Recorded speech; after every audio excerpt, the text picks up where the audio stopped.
Hello, അസ്സലാമു അലൈക്കും വറഹ്മത്തുള്ളാഹി വബറകാത്തു. എല്ലാവർക്കും ഹക്കീം പന്തലൂർ ബ്ലോഗിലേക്ക് ഹൃദ്യമായ സ്വാഗതം. അപ്പോൾ ഇന്നത്തെ വീഡിയോയിൽ നമ്മൾ മദീനയിലെ പ്രധാനപ്പെട്ട ചരിത്ര സ്ഥലങ്ങളും അതുപോലെ ലോകത്തിലെ ഏറ്റവും വലിയ ഖുർആൻ പ്രിൻറ്റിംഗ് പ്രസ്, അതുപോലെ ഈത്തപ്പനത്തോട്ടം, മദീനയിലെ ഏറ്റവും വലിയ ഈത്തപ്പനത്തോട്ടം, അതുപോലെ മറ്റ് ഒരുപാട് ഖന്തക്ക്, കിബിലത്തേൻ മസ്ജിദ്, അങ്ങനെ നിരവധി മദീനയിലെ ചരിത്രപ്രധാനമായ സ്ഥലങ്ങൾ ആണ്. അപ്പോൾ നമുക്ക് എല്ലാവരും ഹക്കീം പന്തലൂർ ബ്ലോഗ് സബ്സ്ക്രൈബ് ചെയ്ത് സപ്പോർട്ട് ചെയ്യുക, ഇഷ്ടപ്പെട്ടാൽ ലൈക്ക് ചെയ്യുക, ഷെയർ ചെയ്യുക. അപ്പോൾ അങ്ങനെ നമ്മളുള്ളത് ഇപ്പോൾ മദീനയിലെ ലോകത്തിലെ ഏറ്റവും വലിയ ഖുർആൻ പ്രിൻ്റ് ചെയ്യുന്ന പ്രസ്സിലേക്ക് ഉള്ള യാത്രയിലാണ്. അപ്പോൾ എല്ലാവരും വീഡിയോ സ്കിപ്പ് ചെയ്യാതെ കാണുക, എല്ലാവർക്കും ഷെയർ ചെയ്ത് കൊടുക്കുക. അപ്പോൾ ഖുർആനാണ് ഈ കാണുന്നത്. പല അളവിലുള്ള വലുതും ചെറുതുമായ ഖുർആൻ്റെ ഡിസ്പ്ലേ വെച്ചതാണ്. ഇതിൻ്റെ വലുത്, ചെറുത്, അതുപോലെ ഇതിൻ്റെ താഴെ കാണുന്നതൊക്കെ അതിൻ്റെ പ്രസ് ആണ്. അപ്പോൾ ഇതിൻ്റെ മുകളിലൂടെ വന്നിങ്ങനെ കണ്ട് പോകാം ആൾക്കാർക്ക്. അപ്പോൾ എല്ലാവരും ആജിമാർ, ഉംറയ്ക്ക് വന്നവരൊക്കെ നമ്മൾ ഗ്രൂപ്പിൽ വന്നാലും ഇതൊക്കെ അവർ കൊണ്ടുപോകില്ല. അപ്പോൾ അവിടുന്ന് അവരോട് ആവശ്യപ്പെട്ടാൽ അവിടുന്ന് ഗൈഡിൻ്റെ കൂടെ കൊണ്ടുപോയാൽ അവർ എല്ലാ സ്ഥലങ്ങളും കാണിച്ചു തരും. മദീനയിലെ ഈ ഖുർആൻ പ്രസ്, അതുപോലെ ഈത്തപ്പനത്തോട്ടം, അങ്ങനെ ഒരുപാട് ഖന്തക്ക്, കിബിലത്തേൻ മസ്ജിദ്, മറ്റ് കുബ്ബ മോസ്ക്, അങ്ങനെ എല്ലാ ഇതും കാണിച്ചു തരും. അപ്പോൾ 10-30 റിയാൽ കൊടുത്താൽ അവർ കൊണ്ടുപോയി കാണിച്ചു തരും. എല്ലാവരും അത് കാണാൻ ശ്രമിക്കുക. അപ്പോൾ ഇതാണ് ഖുർആൻ പ്രിൻ്റ് ചെയ്യുന്ന മദീനയിലെ ലോകത്തിലെ ഏറ്റവും വലിയ ഖുർആൻ പ്രിൻ്റ് പ്രസ്സാണിത്. അപ്പോൾ എല്ലാവരും നമ്മളെ ഹക്കീം പന്തലൂർ ബ്ലോഗ് സബ്സ്ക്രൈബ് ചെയ്ത് സപ്പോർട്ട് ചെയ്യുക, ലൈക്ക് ചെയ്യുക, ഷെയർ ചെയ്യുക. നിങ്ങൾ കണ്ടുകൊണ്ടിരിക്കുന്നത് പ്രസ്സിൻ്റെ പ്രസ്സാണ്. ഖുർആൻ പ്രിൻ്റ് ചെയ്യുന്ന പ്രിൻറ്റിംഗ് പ്രസ്സാണ്.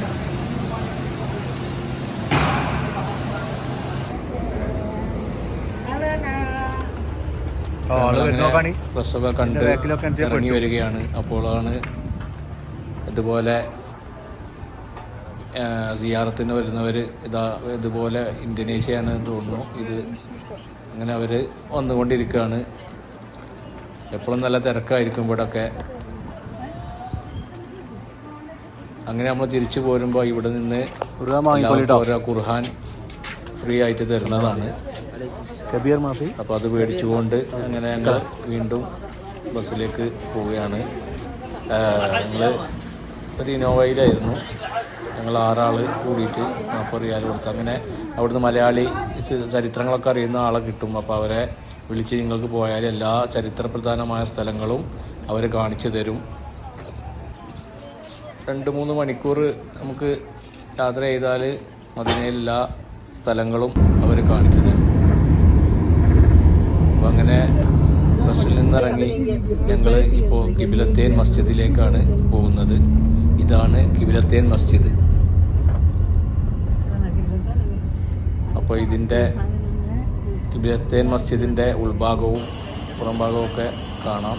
അപ്പോൾ അങ്ങനെ ഞങ്ങൾ മസ്ജിദിലെത്തി ഇവിടെ ഇറങ്ങി ഇതിൻ്റെ ഉള്ളിൽ കയറുകയാണ്.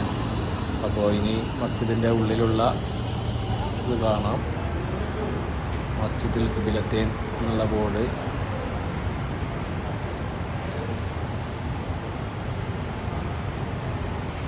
ഇതാണ് കിബിലത്തേൻ മസ്ജിദിൻ്റെ ഉൾഭാഗം. നേരെ ഓപ്പോസിറ്റ് ഇങ്ങോട്ടായിരുന്നു ആദ്യം തിരിഞ്ഞ് നിസ്കരിച്ചിരുന്നത്. അങ്ങനെ നിസ്കാര സമയത്താണ് റസൂലിന് കിബിലക്ക് മക്കയിലേക്ക് തിരിഞ്ഞ് നിസ്കരിക്കാനുള്ള ഇത് കിട്ടുന്നത്. അങ്ങനെ ആണ് നേരെ തിരിഞ്ഞ് ഇങ്ങോട്ട് നിസ്കരിച്ചു. അതാണ് കിബിലത്തേൻ മസ്ജിദ്. അതിൻ്റെ ഉൾഭാഗമാണ് ഈ കാണുന്നത്.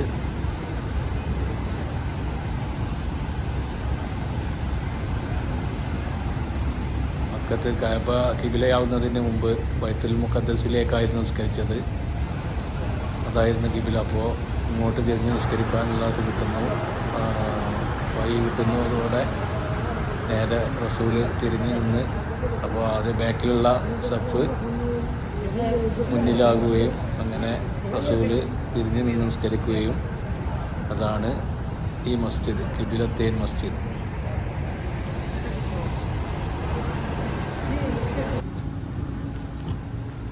അങ്ങനെ ഞങ്ങൾ അവിടെ നിന്നും ഇങ്ങനെ ഖന്തക്കിലെത്തി. ഖന്തക്ക് യുദ്ധം നടന്ന സ്ഥലവും അവിടെ 6 പള്ളി ഉണ്ടായിരുന്നു. അതിൽ ഒന്ന് ഈ കാണുന്ന പള്ളി, അതിൻ്റെ മേലെ ഒരു പള്ളി, പിന്നെ അങ്ങേ സൈഡിൽ 2 അങ്ങനെ ഒക്കെ ഉണ്ട്. ഇവിടെ പോയി വണ്ടി വന്ന് നിർത്തിയ സ്ഥലം ആദ്യം ഒരു കിടങ്ങായിരുന്നു, അപ്പോൾ അതൊക്കെ തീർത്തു. അപ്പോൾ ഇത് ആദ്യത്തെ ഒരു പള്ളി, അപ്പോൾ അത് കണ്ട് ഞങ്ങൾ മേലോട്ട് കയറുകയാണ്. ഇതൊക്കെ ഓരോരുത്തരുടെ പേരിലുള്ള പള്ളിയാണ്. അപ്പോൾ അത് പേരൊക്കെ ഞാൻ മറന്നു, അയാൾ പറഞ്ഞു തന്നിരുന്നു, നമ്മളൊപ്പം ഉണ്ടായിരുന്ന ഗൈഡ്. പിന്നെ ഒരുപാട് സ്ഥലങ്ങൾ സന്ദർശിച്ചു, അതിൻ്റെ ഒക്കെ കാര്യങ്ങൾ പറഞ്ഞിരുന്നു. ഇപ്പോൾ അവിടെ വലിയൊരു പള്ളി കയറ്റിയിട്ടുണ്ട്, ആ പള്ളിയുടെ മുനാരവും കുബ്ബയൊക്കെയാണ് ആ കാണുന്നത്. അപ്പോൾ ഇതാണ് ഓരോ സഹാബാക്കളുടെ പേരിൽ അന്ന് മരണപ്പെട്ട അവരുടെ പേരിൽ കയറ്റിയ ഓരോ പള്ളികളാണിത്. അപ്പോൾ ഇവിടെ വന്ന് ഈ പള്ളീൻ്റെ ഉള്ളിലൊക്കെ കയറി, താഴത്തത് പൂട്ടിയിട്ടിട്ടുണ്ട്. ഇത് ഇവിടെയൊക്കെ കയറി നിസ്കരിക്കുക, 2 റക്അത്ത് സുന്നത്ത് നിസ്കരിക്കുന്നു. ഇത് നമ്മളെ അൽ ഹിന്ദ് ഗ്രൂപ്പിലെ ഹാജിമാരാണ് ഈ പച്ച തട്ടിട്ട് കാണുന്നത്. അതുപോലെ പാകിസ്ഥാനി, ഇന്തോനേഷ്യ എല്ലാവരും എവിടെ നിന്ന് വന്ന് നിസ്കരിച്ച് സിയാറ ചെയ്ത് എല്ലായിടത്തും ഒക്കെ കണ്ടുപോകുന്നു. അപ്പോൾ എല്ലാവരും മദീനയിൽ വരുന്നവർ, ഉംറ ഗ്രൂപ്പിൽ വരുന്നവരും ഒക്കെ അവിടെ അന്വേഷിച്ചാൽ കിട്ടും. അവരെ കൂടെ വന്ന് എല്ലാ സ്ഥലങ്ങളും കാണാൻ ശ്രമിക്കുക, ചരിത്രപ്രധാനമായ സ്ഥലങ്ങളൊക്കെ കണ്ട് കാണാൻ വേണ്ടി ശ്രമിക്കുക.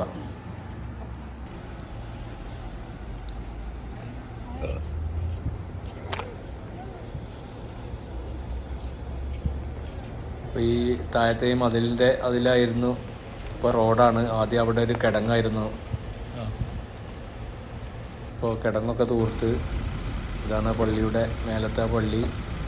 ഇതിന് താഴെയുള്ള പള്ളിയാണ് ഇത്.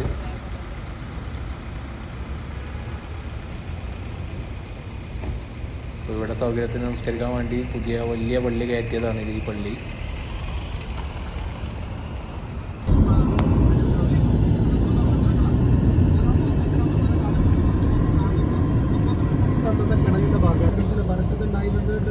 അപ്പോൾ ഇത് അതുപോലെ വേറൊരു പള്ളിയാണ്.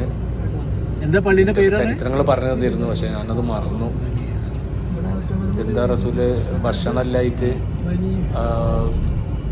സഭകൾക്ക് മറ്റേ എന്താ കൊടുക്കുക, യാത്ര ചെയ്യുമ്പോൾ ഭക്ഷണ കുടുക്കിയിൽ കൈയിട്ട് കണ്ടോ അങ്ങനെ ഭക്ഷണമൊക്കെ വിളമ്പി കൊടുത്തു, ആ പള്ളിയാന്ന് തോന്നുന്നു. അങ്ങനെ പറഞ്ഞു തന്നിരുന്നത് അത്രയും കാണുന്നുണ്ട്, പക്ഷേ ഏതൊക്കെ എനിക്കറിയില്ല. ഇത് വേറെ ഞങ്ങൾ പോകുന്ന വഴിക്ക് ഇതിന് ഒരു ചരിത്രമുണ്ട്, പള്ളിയുടെ ബോർഡാണ്, ഇതൊക്കെ വാങ്ങി പോയി. അപ്പോൾ പറഞ്ഞു തന്നിരുന്നൊക്കെ മറന്നു, ഓർമ്മയിൽ പേരും ഇതൊന്നും കിട്ടുന്നില്ല. അപ്പോൾ ഇതൊക്കെ മദീനത്തുള്ള പല സ്ഥലങ്ങളിലായിട്ടുള്ള പള്ളിയാണ്, പല ഭാഗത്തും. അതൊക്കെ നമ്മൾ ഈ ഗൈഡുകളുടെ കൂടെ പോയാൽ അവർ കാണിച്ചു തരും. അപ്പോൾ ഇത് വേറൊരു മസ്ജിദാണ്. ഇതിൻ്റെ ഉള്ളിൽ നമുക്ക് കയറി നിസ്കരിക്കാം. 2 റക്അത്ത് ഇതിൽ ആണും പെണ്ണും ഒക്കെ കയറുന്നുണ്ട്. അപ്പോൾ ഞങ്ങളെ കൂടെയുള്ള 2-3 സ്ത്രീകളും ഉണ്ടായിരുന്നു.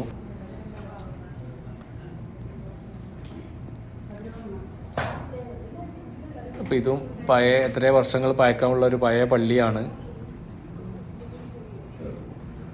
റസൂൽ നിസ്കരിച്ച പള്ളിയാണിത്. ഇതും തന്നെ കരിങ്കല്ല് കൊണ്ട് പടുത്ത നല്ല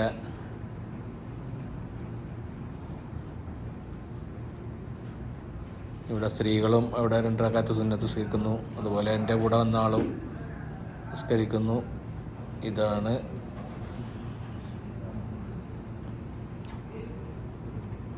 മദീനയിലെ ഇത് പള്ളിൻ്റെ പേര് അവിടെ മുന്നിൽ കണ്ടില്ല, ആ ബോർഡ് വെച്ചതാണ്. അപ്പോൾ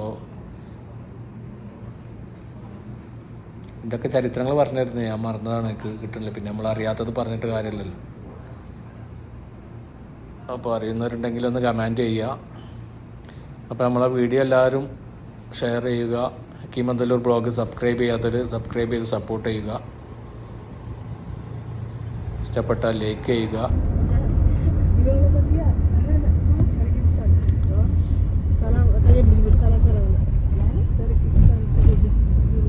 അപ്പോൾ ഇത് ഹറമിൻ്റെ അടുത്ത് തന്നെ ആകൊണ്ട് ഇത് നമ്മൾ ഈ പള്ളിയിൽ ഇറങ്ങിയിട്ടില്ല.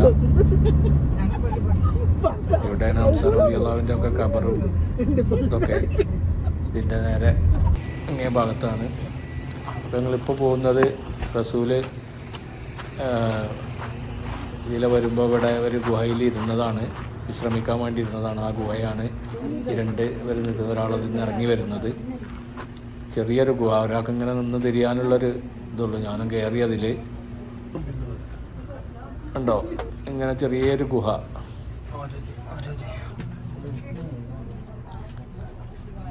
അപ്പോൾ ഇവിടെ റസൂൽ വിശ്രമിക്കാൻ വേണ്ടി ഇരുന്നു എന്നാണ് പറഞ്ഞത്. ഇത് മദീനത്തെ സ്ഥലത്തിൻ്റെ പേരെനിക്കറിയില്ല, കുറച്ച് അങ്ങോട്ട് പോയിട്ടാണ്. അപ്പോൾ ഞാനിതിൻ്റെ ഉള്ളിൽ കയറിയാണ്ടൊന്ന് ഇങ്ങനെ ഇരുന്നു. പിന്നെ ഏതാ പുറത്തേക്ക് ഇറങ്ങി.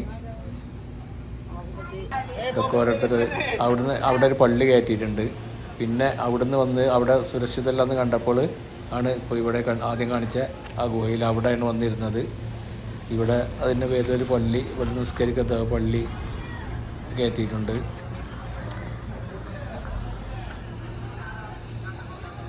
അപ്പോൾ ആ ഗുഹയിലിരുന്ന് അതിനുശേഷം അപ്പുറത്തെ ഗുഹയിൽ പോയിരുന്നു. അപ്പോൾ അതിൻ്റെ ഇടയിൽ ഇവിടെ ആ പേരിലൊരു പള്ളി ഉണ്ട്.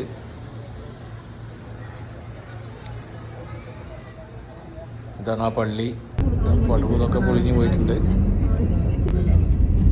അങ്ങനെ ഞങ്ങൾ അവിടുന്ന് അങ്ങനെ പോന്നു. പിന്നെ ഇനി ഈത്തപ്പനത്തോട്ടം കാണാൻ പോയി. ഇത് വേറെ ഓരോ കൊട്ടാരങ്ങളാണ്, അന്നത്തെ ഒരു കൊട്ടാരമാണെന്ന് പറഞ്ഞു. ആരതാണ് പേരൊക്കെ പറഞ്ഞു തരുന്നത് അത് ഓർമ്മയില്ല. അതിൻ്റെ ചുമരില്ല ചിത്രങ്ങളൊക്കെ പഴയകാല ഇതൊക്കെ പഴയ കൊട്ടാരം കോട്ട ആണ് കാണുന്നത്. കമ്പി വേലിട്ട് അങ്ങോട്ട് പോകാൻ വലിയ പൊളി ഇതൊക്കെ പൊളിഞ്ഞ് ഒരുപാട് പഴക്കം ചെന്ന അതും അതിൻ്റെ ഫോട്ടോസാണ് ഈ ചുമരിലൂടെ കാണുന്നത്.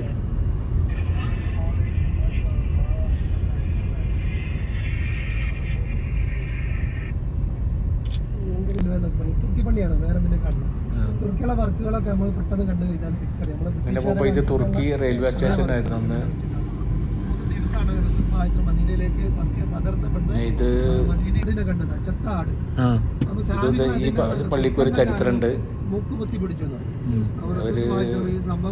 എന്തൊരു പൂച്ചനെ കുറിച്ചൊക്കെ പറഞ്ഞൊരു ചരിത്രം പറഞ്ഞിരുന്നു, പക്ഷെ എനിക്ക് ഓർമ്മയില്ല പറയാൻ.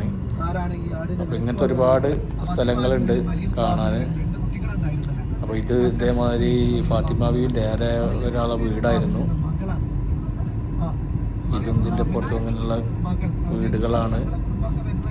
അതൊക്കെ പഴയ സാബാക്കളെ വീടുകളൊക്കെയാണ് പറഞ്ഞു സ്ഥലം അത് ഓർമ്മയില്ല, മറന്നു. ഇതിലൊരു കിണറുണ്ട്, വീടുകളൊക്കെ അതാ. ഇതൊക്കെ ഇപ്പോൾ ഇവിടെ പിന്നെ ഇതിൻ്റെ ഭാഗമായിട്ട് ഇതാ കണ്ടില്ല, ഈ സൈഡിലൊക്കെ കല്ലൊക്കെ ആയിട്ട് പതിച്ച് നടക്കാനും ഇതിനൊക്കെ നല്ല ടൂറിസം ഇതാക്കിക്കൊണ്ട് ഇരിക്കുന്നുണ്ട്. അപ്പോൾ അതിൻ്റെയൊക്കെ പണി നടക്കുകയാണ്. ഇതിൻ്റെ മറ്റൊരു ഭാഗം ആണ്.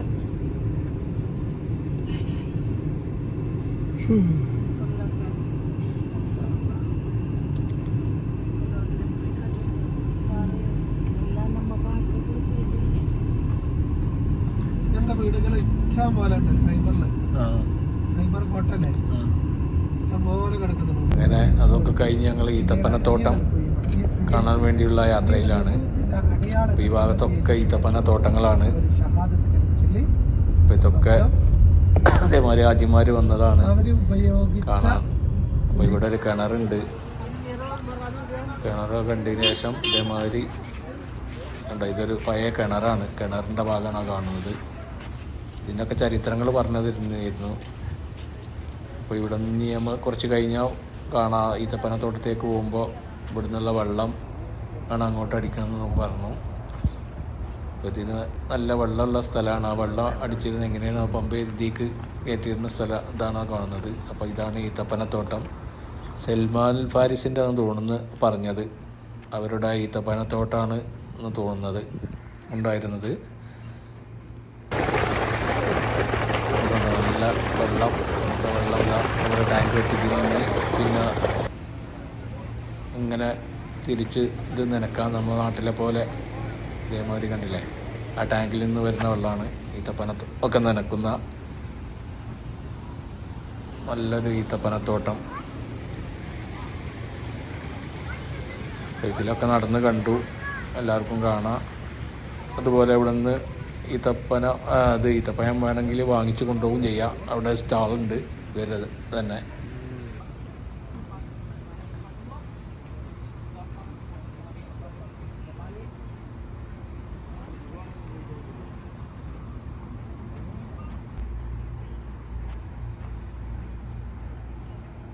ഇപ്പോൾ ഗ്രൂപ്പിൽ വന്നതും അല്ലാതെ പ്രൈവറ്റായി വന്നതും ഒക്കെ ആയിട്ട് കാണാൻ വേണ്ടി വന്ന ഒരുപാട് ആൾക്കാരുണ്ട് ഈ തോട്ടത്തിലും അതുപോലെ മറ്റപ്പുറപ്പുറമുള്ള തോട്ടങ്ങളിലൊക്കെ. ഈത്തപ്പനാണ്ട് കുലച്ച് നിൽക്കുന്നത് നല്ല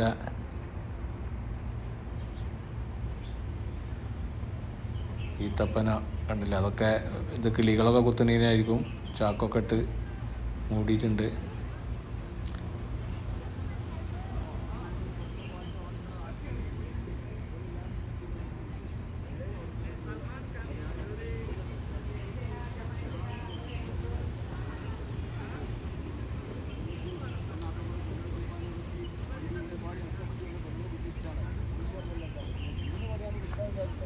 അപ്പോൾ ഇത് നമ്മളെ പച്ച ഡ്രസ് ഇട്ട് കാണുന്നത് അൽഹിന്ദ് ഗ്രൂപ്പിലെ ഹാജിമാരാണ്, ഉംറയ്ക്ക് വന്നവർ. അതുപോലെ ഇത് ഇന്തോനേഷ്യ ഒരു ടീമാണ് ഗ്രൂപ്പ്. അവരൊക്കെ ഈ ഈത്തപ്പനത്തോട്ടത്തെ നമ്മൾ പോകുന്ന മാതിരി എല്ലാ സിയാറത്ത് ചെയ്താണ് എല്ലാം കാണാനും ചരിത്ര പ്രധാനമായ സ്ഥലങ്ങളൊക്കെ കാണാൻ വേണ്ടി പോകുന്നതും ഒക്കെയാണ്. അപ്പോൾ അതാണ് ഈത്തപ്പനത്തോട്ടം. മദീനയിലെ ഒരു ഈത്തപ്പനത്തോട്ടമാണ് ഇപ്പോൾ നിങ്ങൾ കണ്ടുകൊണ്ടിരിക്കുന്നത്. അപ്പോൾ മദീനയിൽ ഉംറയ്ക്ക് ഇതൊക്കെ വരുന്നവരെല്ലാവരും അങ്ങനത്തെ സ്ഥലങ്ങളൊക്കെ കാണാൻ ശ്രമിക്കുക.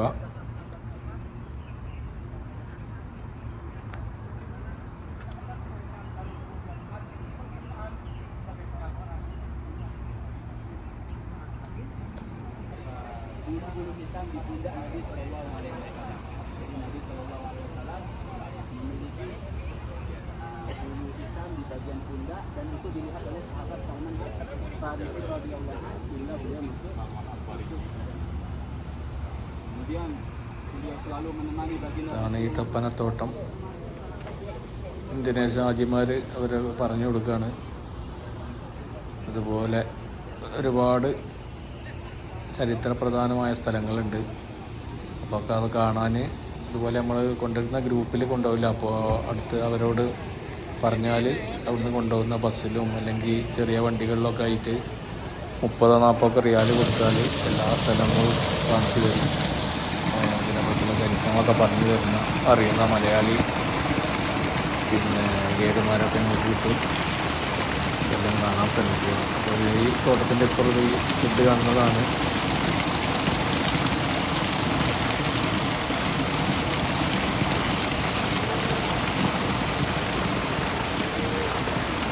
ഒരു ഷാള് അവിടെ നിന്ന് ഈത്തപ്പഴം ഫ്രഷായിട്ട് വാങ്ങാം. ടാങ്കിലേക്ക് നിറച്ച് ഇങ്ങനെ തിരിച്ച് ഇങ്ങനെ കൊണ്ടുപോകുന്നതാണ് ഇത് നിരക്കാൻ. ഇതാണ് ആ ഷാള് ഞാൻ പറഞ്ഞത്. അപ്പോൾ ഇവിടെ നല്ല ഈത്തപ്പഴം ഇവിടെ ഉണ്ടാകുന്ന ഈത്തപ്പഴമാണ് തന്നെ കൊടുക്കുന്നത്. പല ഐറ്റം 5-8 ഈത്തപ്പഴം ഇവിടെ തന്നെ ഉണ്ട്. 40, 50, 30 ഒക്കെ റിയാലാണ് ഒരു കിലോക്ക് വരുന്നത്. കൂടുതൽ എടുത്താൽ ചിലപ്പോൾ കുറച്ച് പറയുമായിരിക്കും.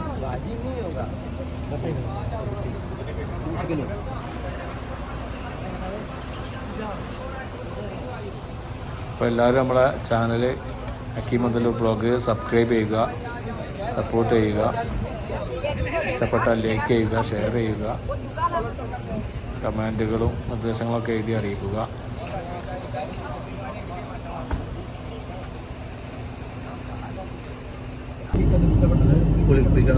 റസൂലിനെ വഫാത്തായപ്പോൾ കുളിപ്പിക്കാൻ വേണ്ടി റസൂൽ പറഞ്ഞ കിണറാണ്. നാട്ടിലെ വെള്ളം കൊണ്ടാണ് റസൂൽ സല്ലല്ലാഹു അലൈഹി വസല്ലം തങ്ങളെ കുളിപ്പിച്ച മരിച്ചത് മയ്യത്ത് പറഞ്ഞത്. അനാസ് കച്ചവടം കിണറ് ഇവിടെയൊക്കെ അടിച്ചു മൂടി. ഇവിടെ ഇപ്പോൾ ഗേറ്റ് അടച്ചിരിക്കുകയാണ്, അതുകൊണ്ട് ഉള്ളിൽ കയറാൻ കഴിഞ്ഞില്ല. ഈ ഉള്ള റൗണ്ട് കാണുന്ന ഇവിടെയൊക്കെ പണി നടക്കുന്നുണ്ട്. അപ്പോൾ ഇതിൻ്റെ ഫോട്ടോകളൊക്കെ കിണറിൻ്റെ ഫോട്ടോകളൊക്കെയാണ് ഈ ചുമരിൽ ഇവിടെ ഉള്ളത്.